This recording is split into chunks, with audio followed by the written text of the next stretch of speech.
The floor. And now, narito na ang current number 1 sa leaderboard, Glyza and JM.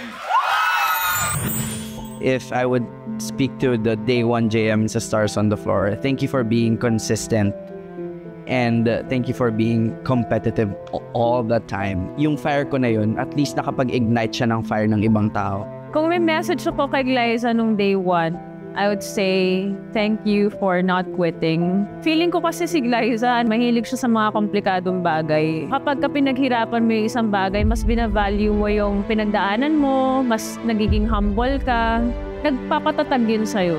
So, salamat dahil kahit na mahirap, talagang nag-stick ka pa rin. And look at you now! Dancer na ako! Yeah. Talaga! It's time to leave a performance na magli-leave din ng mark sa show na to. It's not just about dancing eh. Perfect platform din siya to deliver a message sa lahat ng mga manonood, to inspire them and to empower them to speak up and to not be parang nonchalant about the current issues that we have. Kasi kung hindi ka makapagsalita, daanin mo na lang sa sayaw. So parang ito yung mensahe namin sa current situation ng bansa natin ngayon.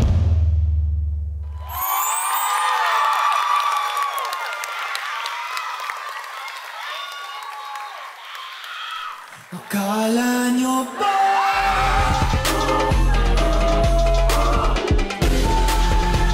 Sisilbi ka lang ba?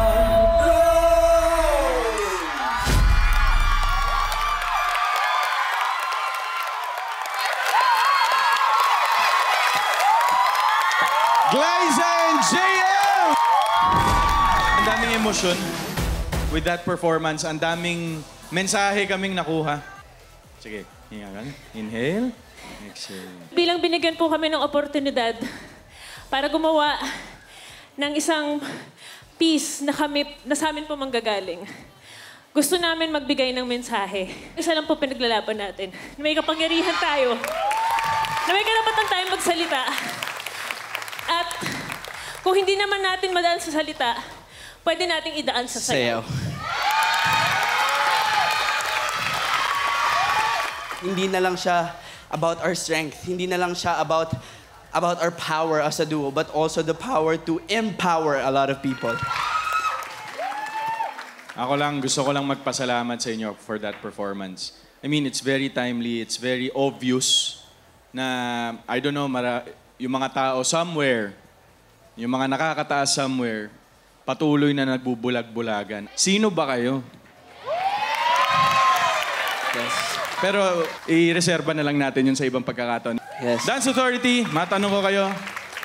Kamusta ang performance na yun para sa inyo? Yan. Dumating kayo dun sa final battle na kayo ang nangunguna dun sa board. Kumbaga, kayo na yung nangunguna eh. Dapat kayo parang naging kampante kayo na naging relax. Yes. Pero yung performance nyo ngayon, parang hindi ganun yung pinapakita nyo. Parang you want more. Kayo ang duo to beat tonight. At syempre, magiging kumpleto lang kayong dalawa dahil din sa coach ninyo. Correct. Coach Angel. Coach Angel. Love you.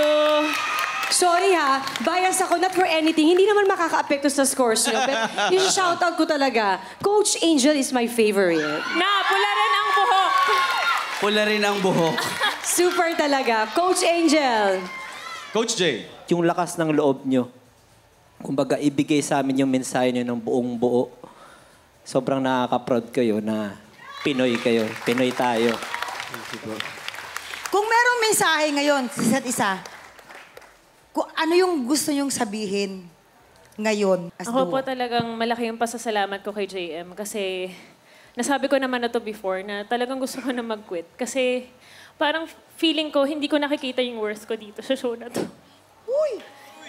And to be paired up with him, sobrang grateful ako. Sabi ko nga sa kanya, whatever happens, ikaw yung blessing ko sa show. Thank you so much. I love you. JM. Huwag mong maliitin yung sarili mo. At your age, hindi lahat nakakagawa. Mag-arte, kumanta, sumayaw, at magbalibag ng katawan dyan. Nagawa mo yun. Maraming salamat, Dance Authority. That's it for Glyza and JM for Stars on the Floor. At ang huling sayaw tonight sa pagbabalik ng Stars on the Floor.